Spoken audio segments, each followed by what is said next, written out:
Friday, February 26th. I'm Rim. I'm Scott. And this is Geeknights. Tonight we bring you the lost episode of Geeknights as we review Ticket to Ride.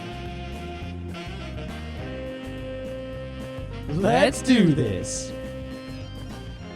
Well, tonight's episode is a little special. You might have remembered that right before Katsucon, we did a show that was actually just Hypnotoad for 20 minutes. So we pulled it down, and I put it back up, but Libsyn decided to cache it for like a week straight.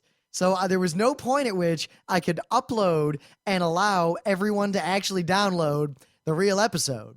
Now, luckily, it wasn't a full episode anyway. It was just a special. You know, we talked about Ticket to Ride, a board game, but most of you didn't hear that episode because I eventually just pulled it down entirely and flushed out the Libsyn.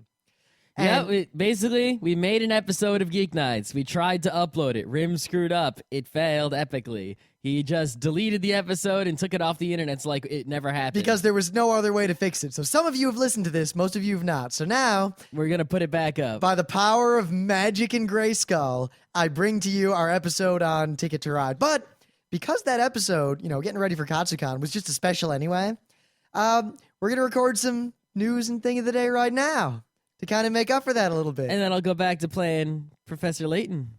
I don't know. I'm going to go back to playing with my new laptop. Yeah, probably what I would be doing if I was you. Yeah, but in the news, Scott can't make chili worth a goddamn. Hey, all right, first of all. That was some of the worst chili. Look, that chili wasn't that, first of all, it wasn't that bad. All right, it wasn't good, but it wasn't that bad. All right, I got to say this. I really, I try to be polite, and I don't want to lie to you, though, and say, like, oh, it was okay. That was the most unsatisfying. You basically just made tomato paste with large chunks of chicken interspersed throughout. Okay, first of all, right, I tried to cut up the chicken. I knew I had to cut the chicken up into like two pieces. I knew I had just two giant pieces of chicken sitting in a pot of hot tomato paste. First of all, I knew I had to cut it small, right? But I thought it would shrink, so I cut it slightly too large, right? Then on the direction, there were like 8 pieces of chicken in there. No, there were a lot. Anyway, no, there weren't. There were. But there weren't enough. Second of all, I should have put in more chicken. Like, I cut up the chicken, and I looked at it, and I said, that's enough, but I should have cut up one more. And I think more importantly, you should have put something other than tomato paste and beans. All right, hold on. So that I'm reading the directions, right, on the package, and yeah, that's your first mistake. It said, for more tomatoey chili, and I said, that's what I like. It said, do this. I shouldn't have done that. Well, what you did is you took nice diced tomatoes, right? But because of the way you cooked them, you just turned them into tomato paste. You could have just used a can of tomato paste. Well, okay, here's the other thing, right?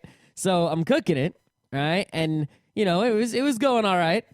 And then it said, hey, if you want thicker chili, add this flour and then add some water. And I'm like, okay, I'll do that. So all you did was take the already too thick tomato paste. Because it wasn't thick when I added that, but it was too thick That's after. because you reduced it too much. There was definitely too much reduction. And also because you're supposed to have, I don't know, peppers.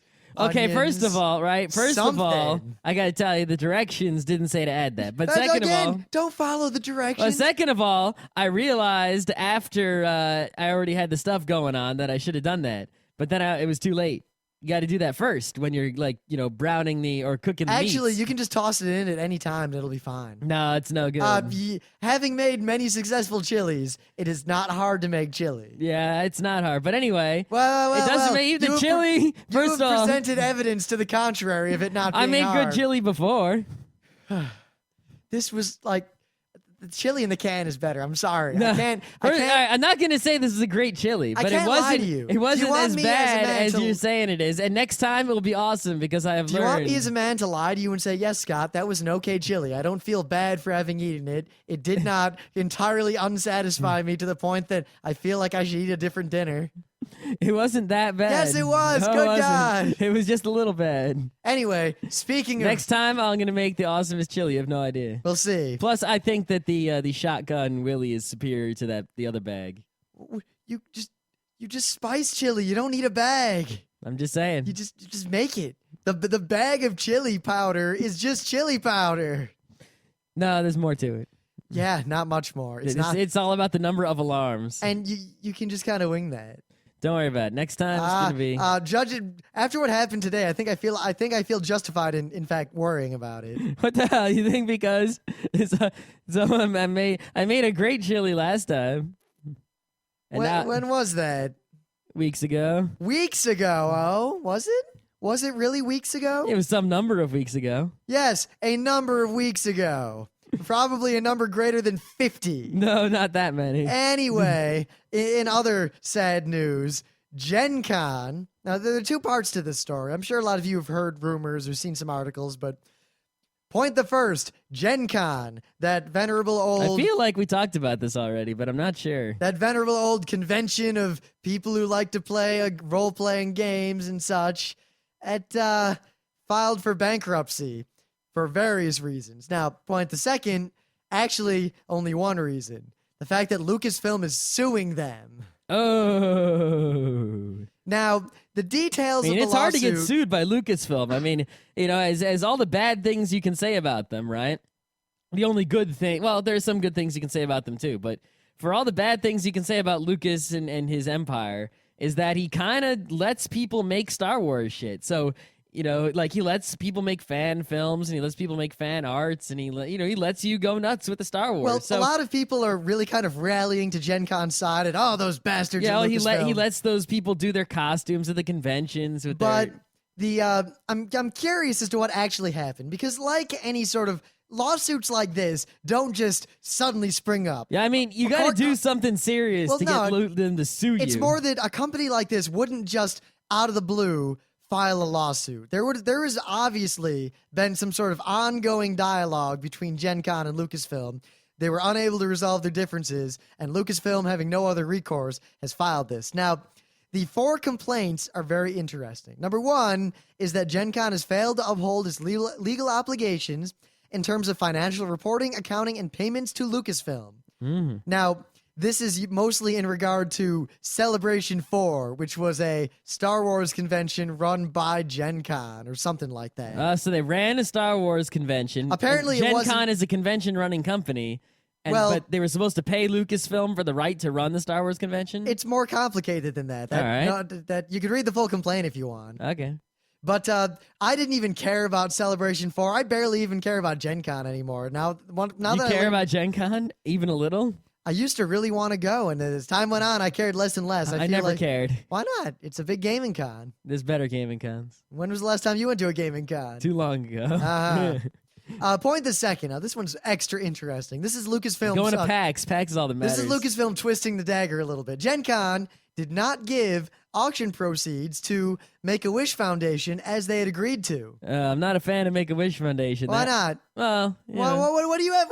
What do you have against me? First you make bad chili, and now you malign the Make-A-Wish Foundation. Basically, Make-A-Wish Foundation, it's sort of hard. It's very difficult to take a stand against a charitable organization that helps sick children. That's difficult. But Scott, I guess, is up to the challenge of harming sick children's dreams. No, but the Make-A-Wish Foundation gets a lot of money to pay most of what they do is they'll very often, for example, get a famous person to visit a kid in the hospital. Now, do you know this just from the few news reports you see? Or do you actually know about the Make-A-Wish organization and what they do on a day-to-day basis? No, I don't know what they do on a day-to-day basis. Uh-huh.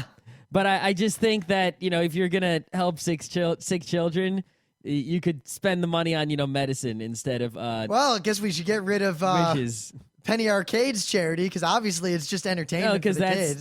that actually helps. You're distracted from your pain when you play video games. There's studies and so such. Getting to meet Michael Jackson doesn't distract you from your pain? No, it adds more pain. You just don't know it yet.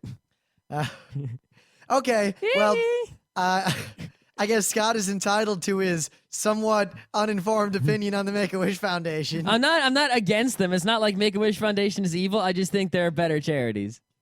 I don't know. Just you kind of went out of your way there to go after them. I know. But the fact that is an issue in this lawsuit, I find very interesting. Yeah, I mean, come on. Even if it's the Make-A-Wish Foundation, it doesn't matter what charity it is. It could be the Joe Bob charity. If you say you're going to have a charity auction and then you don't give the charity auction money to the charity, that is low. That is so low. Gen Con did not give Lucasfilm their share of the auction proceeds because apparently something must have happened. They probably were auctioning off goods donated by Lucasfilm, like cells or, movie film or something. I like Item the Fourth. This is very much the lawyery part. Gen Con did all of this unjustly.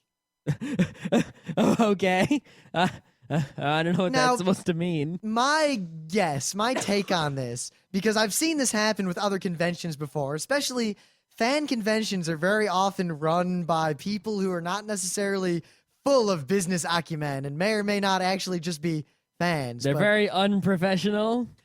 I have this sneaking suspicion that what actually happened is that the organization Gen Con that attempted to run Celebration 4 did not read fully the contract that they may have signed with Lucasfilm regarding whatever, and when confronted, were unable to cover their end of the bargain. That's a good a guess as any. That is my guess. Makes sense to me. But regardless of all that, they claim that this is not, like everyone who declares bankruptcy, this is not the end of Gen Con. This is simply a temporary measure to gain protection while they resort their finances, go with their more profitable venues, and hopefully get out of bankruptcy.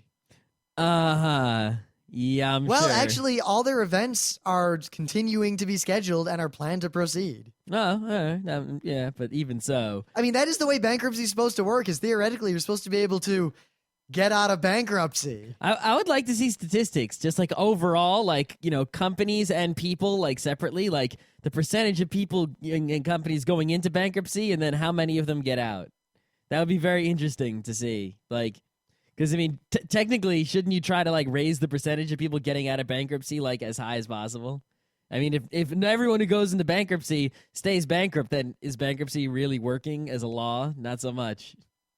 All right. So anyway, what do you got in the news? Because as much as I'd like to talk more in depth about this, I really don't care that much. No, I really don't care. Okay, so Bionic Commando, which we can talk about a whole lot. It's pretty much like the only non-Wii... Well, actually, it's coming to the PC, so, I guess it doesn't count, but it's one of the video games we can talk about that's on the systems we don't have. Anyway, Bionic Commando Rearmed. Not the 3D Bionic Commando remake, but the remake of the original Bionic Commando with, newer graphics and more modern controls. Which I am much more looking forward to than the actual Bionic Commando that is coming out. Right. Bionic Commando Rearmed is coming out to the PS3, the 360, and the PC, right? However, it is going to use the PS3's remote play feature. If you are not familiar with this remote play feature, basically what this means is, let's say you go and you buy Bionic Commando Rearmed for the PS3. You sit down at your PS3 in front of your HD TV and you play Bionic Commando Rearmed. But now you want to go lay in bed and play Bionic Commando Rearmed. You get your PSP, you go lay in bed, and you're playing Bionic Commando Rearmed because your PS3 sends the game to the PSP. That's pretty cool. Now, this is significant because, number one, this is one of the first games and probably the first non-Sony game to do this, to take advantage of this feature. Two, this feature is actually being used, and it works, and it's useful and cool. And three, the DS, which is probably like a billion times more potential for a feature like this, that is definitely possible, that it's technologically definitely possible, 100%. Nintendo hasn't done shit, of course, again. Because Nintendo doesn't have to. Like Nintendo has always been able to do throughout almost the entirety of their existence. They can just laugh all the way to the bank because they're making so much money. They could just cease operations and have already made money off of all their products out there right now. Yep, they have the high potential that is unfulfilled. But meanwhile, their high potential that is unfulfilled, okay, it's still, they got good stuff going on. I mean, the Smash Brothers alone, I mean, come on, right? But Sony, on the other hand, even though they sort of got off to a really bad start, and I still probably would never buy a PS3, the PSP is starting to look okay. Patapon. The Patapon's not looking as good as it did when it was not out. Because Tycho of Penny Arcade maligned it slightly and briefly after a short encounter with it. His word carries a lot of weight. What can I say? You know what? As much as I like Gabe and Tycho and agree with most of what they say, until Yahtzee weighs in, I got nothing. Man, if Yahtzee weighs in on Patapon, that'd be awesome. Because to this day, I've never found a single statement I can disagree with regarding video games that has come forth from that man's mouth. I'm not saying that I will agree 100% that Yahtzee, his word carries like 10 times the weight of Tycho's word. Yet Tycho's word, it is not an empty word. That's But anyway, point is, PS3, PSP. There's a little bit going on there. Yeah, A well, little remember, the excitement, PSP little- is amazing. It's Little Bionic Commando. the first time there's ever been a second place. Yeah. And the fact that it's continuing to be a strong second place hopefully will light a fire under Nintendo someday to They actually seem to be fulfilling the potential that they have. Their potential is less, but the fact that they fulfill it, it's like Nintendo has a big, like a gallon jug, and Sony has a half-gallon jug. But Nintendo's gallon jug only has a quart of liquid in it, but Sony's half-gallon jug is overflowing. Man, I'd rather have a gallon of Sony's liquid than that chili. What the fuck? Leave my I'm chili. sorry, your chili wasn't that good. I can't let it slide.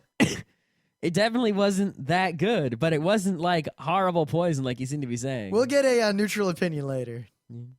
It was an chili. Next time it'll be an chili. I promise. But yeah, a bunch of my coworkers are buying PS3s. A lot of people are buying them now just because it's the cheapest Blu-ray player on the market. And Yeah, I mean the PS2. Blu-ray won that slap fight. Well, the PS2 was incredibly popular and it exploded mostly because, at the time, DVD had already won. DVD was something people already were buying into and everyone wanted a player, but players were still expensive. And the PS2 came out and was the cheapest DVD player. So people said, hey, it's a DVD player and a PS2. Can't beat that. And then the PS2 exploded. But now everyone has a DVD player. They're $40. So Sony said, hey, we can do the same thing with Blu-ray. And, the problem is it was a little different situation because, first of all, there was a competitor to the Blu-ray. And Blu-ray and HD DVD together are not commanding nearly the market share the DVD Yeah, was and at when the the time. PS2 came out, DVD had already been a success. It was already poised to take over the market. You were already in a situation where people wanted DVDs. There were still VHSs in the stores because people still had VCRs. But the stores were, it was at like the perfect moment when DVDs were exploding onto the scene. This was like they tried to force the explosion instead of waiting, for the bomb to go off and then sort of riding the explosion to get a double jump. They sort of like put the bomb down and hoped that it would explode, and it still hasn't exploded yet.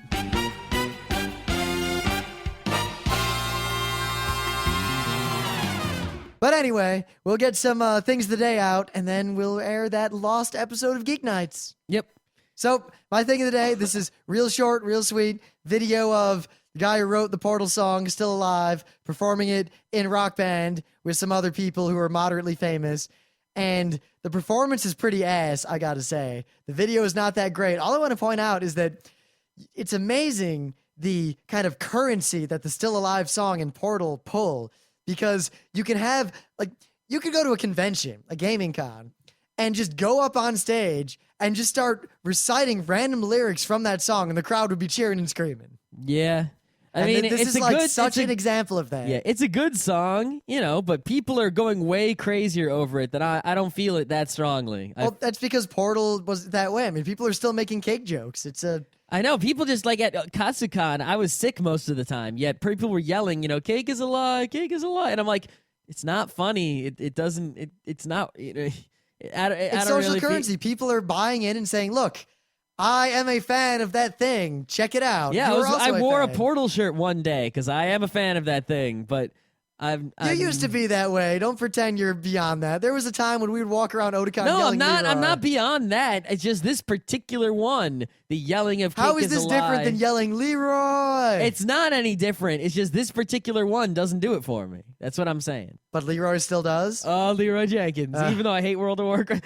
Portal, which I love, but the meme, no good. World of Warcraft, I hate. The meme, 2 thumbs up. All right, so anyway, what do you got for me? So these guys, they're crazy Japanese people, of course. They took Final Fantasy VII and they made pretty much the whole game not on the SNES, not on, well, I guess it was originally on the PlayStation, But on the Atari 7800. I wish, no, on the Nintendo Entertainment System, the Famicom, the original Famicom, Final Fantasy VII. It basically, So did they make the whole game? pretty much the whole game. I mean, there's some characters missing and some side stuff missing, but they've pretty much made all of the major plot, all of the major characters, all the, major scenes, all the major places, the whole game, the bad guys from beginning to end, most of the music You know, it's as good as it could be done on the NES.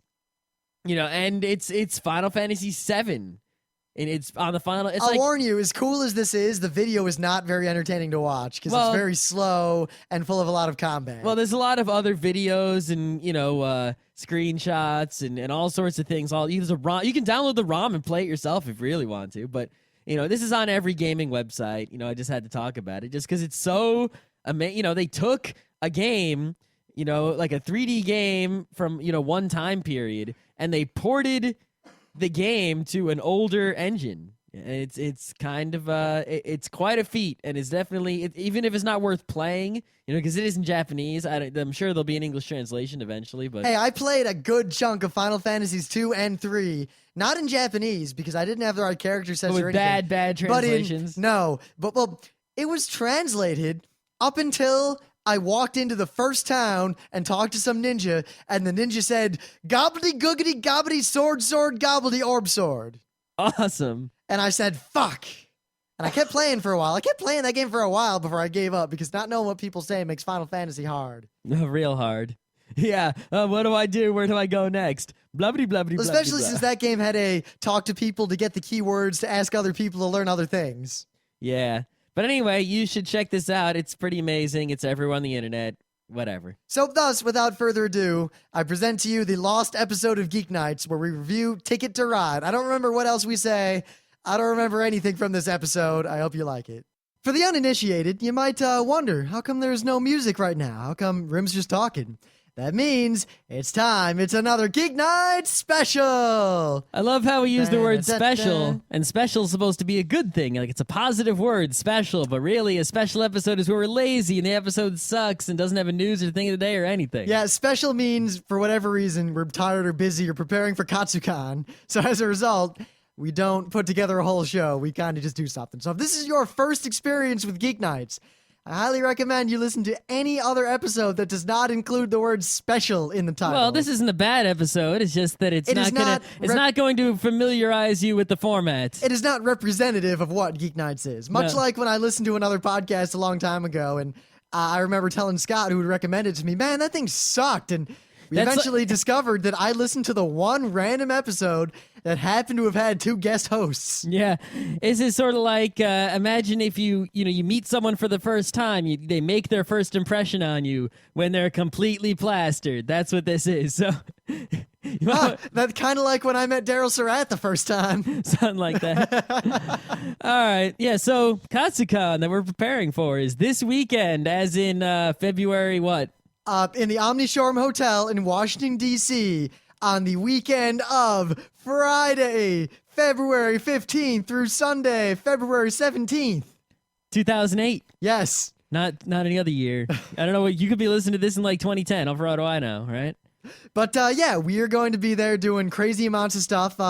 If you don't like anime, because this is an anime con nominally, but now, if you're a geek, Katsukan is absolutely awesome because first of all, other anime cons, the gaming room, not so good. Katsukan, go just for the video game room. It's worth it. Especially, remember, the video game room at Katsukan is actually 2 rooms. One room is like any other con's video game room, except that it's run awesomely.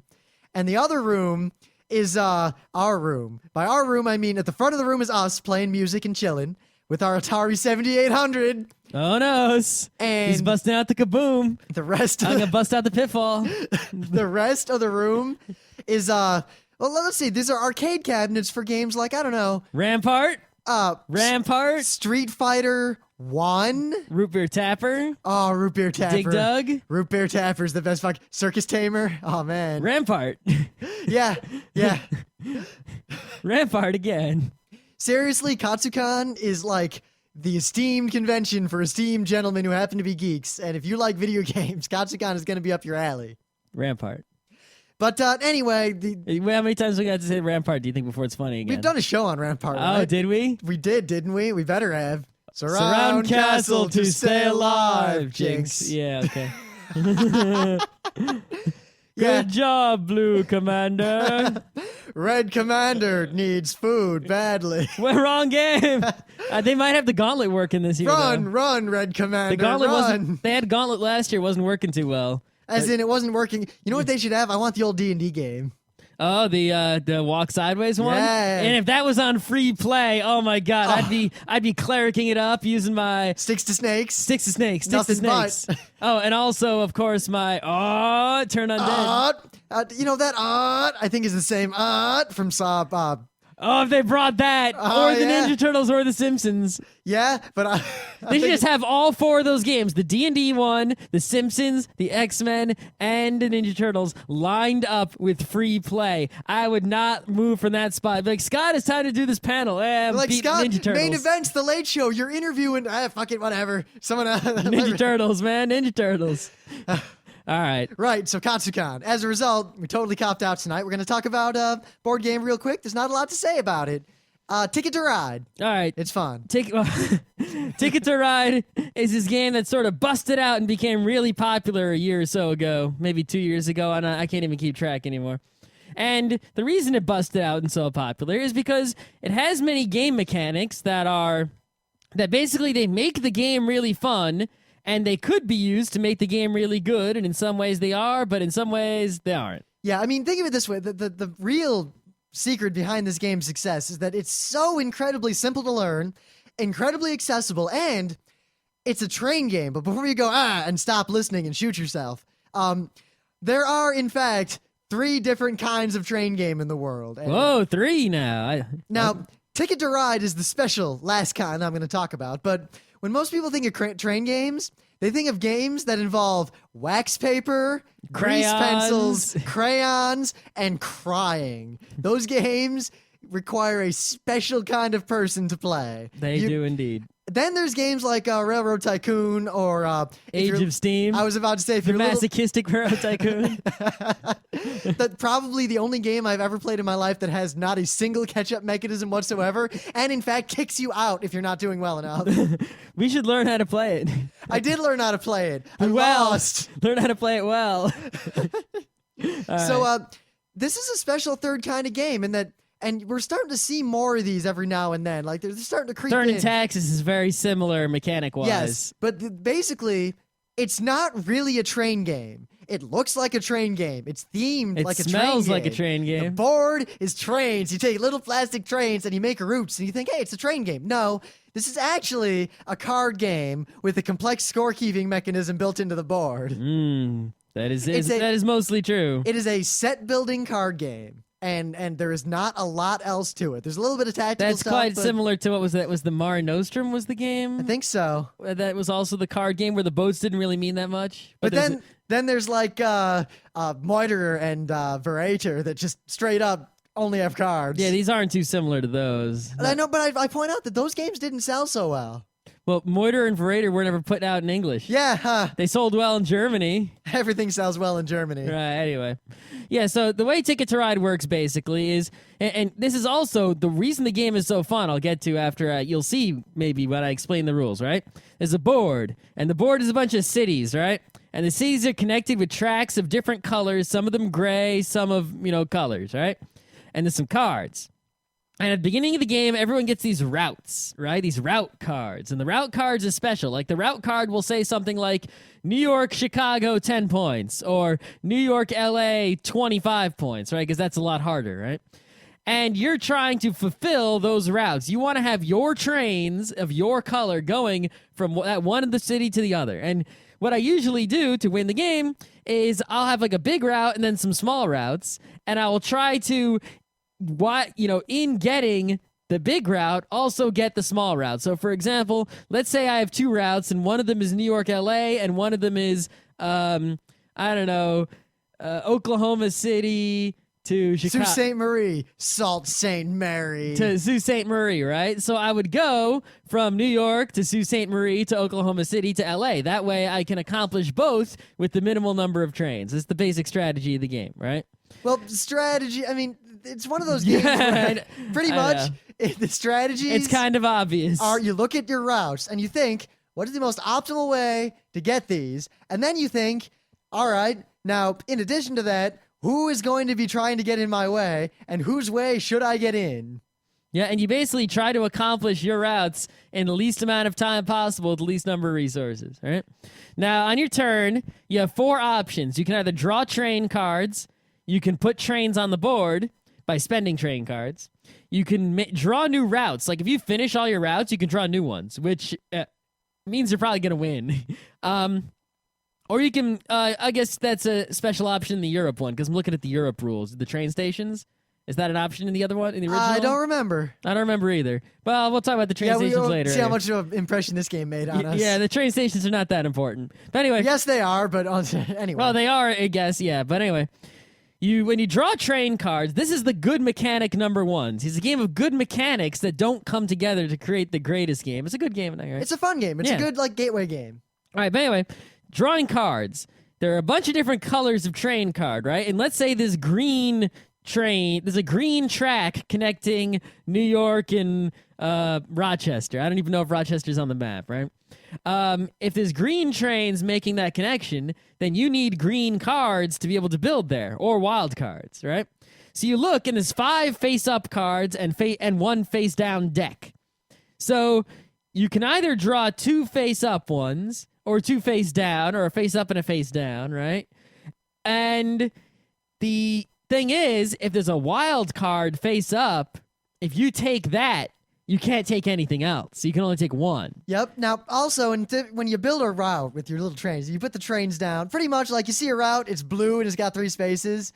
You got to play 3 blue cards. Or 2 blue and a wild. Yeah. Or 3 wilds. Yeah. Or a wild and 2 blue. So you really try to get the color that you need to make the connection you need to, or the most urgent connection you need on your route. So, if I have this big, long route planned out, and most of it, nobody's anywhere near, but there's a lot of action going on near Chicago, and I need a specific route that's going to take 4 reds, I'm going to be drawing lots of reds whenever I can, Now, you also get kind of increasing returns in that the more trains you use, the more segments in each route. When you make a segment, you also get points for it. Yep.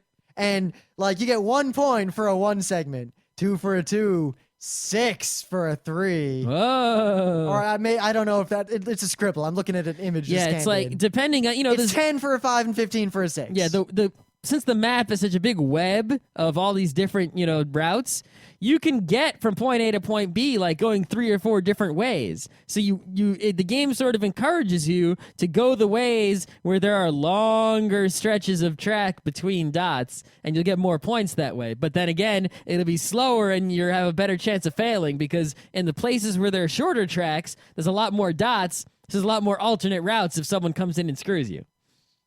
Now, we could talk about strategy or how to be good at this game or whatever, but we did that with Settlers. It was pretty easy. With this game, it's pretty much just do the most logical thing. There's very little strategy to think about, really. Right. But the thing about this game that makes it great, especially for getting new people into more quality games, is this, right? On your turn, you can't draw it's not like, you look at other games, right? And they say, what do you do on your turn? Well, in the first phase of your turn, you do this, and on the second phase, you do that. This game doesn't have that. This game has, on your turn, you either draw cards or claim a route. That's most of what you're going to be doing most of the time. Yep, and the options you have when doing that are also very limited. There's not that much on the board. There aren't that many colors. Not like, say, El Grande, where I can bid any number between 1 and 16, and each number has different values and different things. Yep. And on your turn, you're pretty much either drawing cards or spending cards to put trains on the board, one or the other. And it's very quick. You're doing a very small action. So you go around, and everyone on their turn does a very small action, right? So you go around, and I do something quick. The person left of me does something quick. Everyone does lots and lots of little things, and this keeps the game moving. You're constantly doing things. You're not spending a lot of time waiting for people to take their turns. Your turn doesn't have a whole lot to think about. You're thinking more as a collection of turns, but you're still constantly working your way towards that big thing. And the thing about that is, everyone's constantly playing. You're never out of the game. You're not really bored. The game keeps you engaged. And you don't need to worry about novice players needing to bevergung their asses. Yeah, you don't have to think too hard at any particular juncture, and it keeps the game at a good pace, and it makes it a lot of fun for people who aren't super gamers. But if you're a hardcore gamer, Still buy this game because it's a great game to get people into board gaming. And like other games we have that aren't the super best games, it's fun. I mean, Carcassonne is solved, Settlers is solved, but they can still be fun to play depending on the situation. And It can also handle a lot of players, like up to like 5 players. It's not bad for. Yeah. It's more than some other games. It's also a pretty quick play. It's something you can just whip out and play. Now, It's also really colorful and happy. we didn't own the game. Our friends James and Lisa had it, so they brought it and we played it with them. And we never bought it, but We liked it the times we played it. yeah. So as a result, I was in the store, Millennium in Rochester, and I saw Europe edition. I thought, all right, well, I already played the normal one. I might as well just buy this edition and own that one instead. It can't be that different. Right. Well, the Europe version adds 2 things that are kind of crappy. Randomness and more randomness. If you, sir, were tired of playing games where skill determines the victor, if you were bad at games and were frustrated at the fact that you lost due to your own lack of ability, have no fear. Ticket to Ride Europe is your game. All right, so it has these tunnels, right? And the way the tunnels work is it's just a normal route, right? But if you want to build on the route, you like roll a dice. You roll 1 die, I think. Right? Is that right? No, it's pretty much you play out, like say you play out whatever many cards it is of the right color, and then you draw 3 more cards. Right. And if it's like you gamble and you can bet on the odds of finishing the tunnel or not. If you finish it, great. If you don't, well, you just wasted a turn. Yeah, it's like basically, let's say a tunnel is 3 trains long, right? So I try to build it, and I have the 3 trains. Then we do this random thing, and it might turn out that I need to... I'll read the actual rules. Okay. When attempting to claim a tunnel route, a player first lays down the number of cards required by the route's length. Then turn the top 3 cards from the train deck. For each card revealed that matches the color used to claim the route, an additional card of the same color must be played to successfully claim the route. If a player does not have enough cards, he takes all his cards back and the turn ends. You see, depending on luck, you might lose a turn, but you could sort of mitigate that by having extra cards in your hand. But then you might have to spend 5 cards to build a route that's only 3 long just to avoid losing a turn. So it's basically, you can build this route, but you might get randomly fucked. And it doesn't really add a lot to the game. It just sort of makes it annoying if you need one of those routes. The other thing the game adds is the ferries, which basically you need to have wild cards or some number of them to do some of the ferry routes. Like this is one ferry route that goes from Smyrna to Palermo, and it's 6 spaces long. And you could use any 4 cards you want that are the same color, but even wild cards. But you need 2 wild cards to those last 2 spots, or else you can't do it. Now, we haven't played any of the other expansion. There's the Markland. They're not expansions. They're alternate versions of the game. You could buy Europe on its own, Markland on its own. It's not an expansion. You don't need to own regular Ticket to Ride to get Ticket to Ride Europe. They're separate games entirely. But, frankly, as far as I can see, the only thing you should buy is the original one. Is probably the best one, unless someone has played the 3rd one and it's actually great. Well, people say the Markland one has like these passengers that you have to deliver, and I don't remember what the mechanic is, but it could be good, it could be bad. I don't know. I don't remember. But the most important thing is that it's pronounced Sault Ste. Marie, not Salt.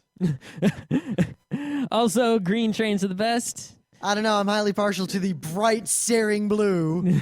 Anyway, if you're a hardcore type of gamer person, this game. Go back to playing El Grande in Puerto Rico. You're not going to play this game too much. But if you got a family, if you're trying to introduce people to maybe a world where there's, cooler games. In a world where games don't suck as much as Monopoly. You can get someone to play Ticket to Ride. It won't be that hard. In a world where guess who isn't ruined by the fact that your guy's wearing glasses. Right. Then they'll probably like it. And once you get them to play Ticket to Ride, you'll be able to get them to play other games that look sort of similar that are much more complicated, like Puerto Rico or Settlers of Catan or Carcassonne or whatever. So, yeah, Ticket to Ride, not bad.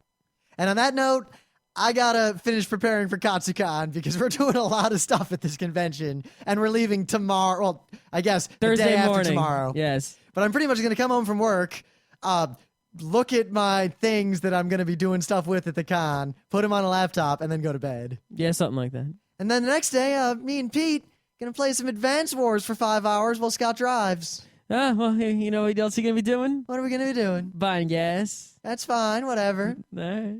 It's not that far. It's like an hour past Otakon. Yeah, I know. It's still... You can also pay for me to eat at the Bob Evans.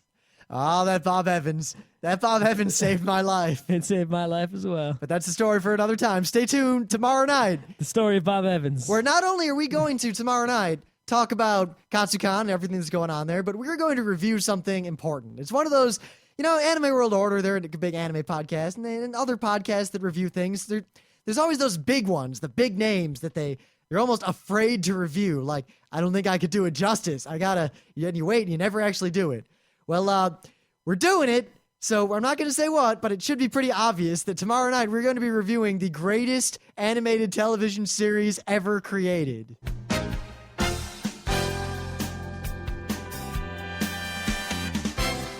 This has been Geeknights with Rim and Scott. Special thanks to DJ Pretzel for the opening music. Be sure to visit our website at www.frontrowcrew.com, where you'll find show notes, links, our awesome forum, a link to our Frapper map, and links to all the RSS feeds. We say feeds plural because Geeknights airs 4 nights a week, covering 4 different brands of geekery. Mondays are science and technology. Tuesdays, we have video games, board games, and RPGs. Wednesdays are anime, manga, comic nights. And Thursdays are the catch-alls for various rants and tomfoolery. You can send us feedback by email to geeknights@frontrowcrew.com. Or you can send audio feedback via Odeo. Just click the link that says Send Me an Odeo on the right side of our website. If you like what you hear, you can catch the last 100 episodes in iTunes or in your favorite podcatcher. For the complete archives, visit the website, which has everything. Geeknights is distributed under a Creative Commons Attribution Non-Commercial Share-alike 2.5 license. This means you can do whatever you want with it as long as you give us credit, don't make money, and share it in kind. Geeknights is recorded live with no studio and no audience. But unlike those other late shows, it's actually recorded at night.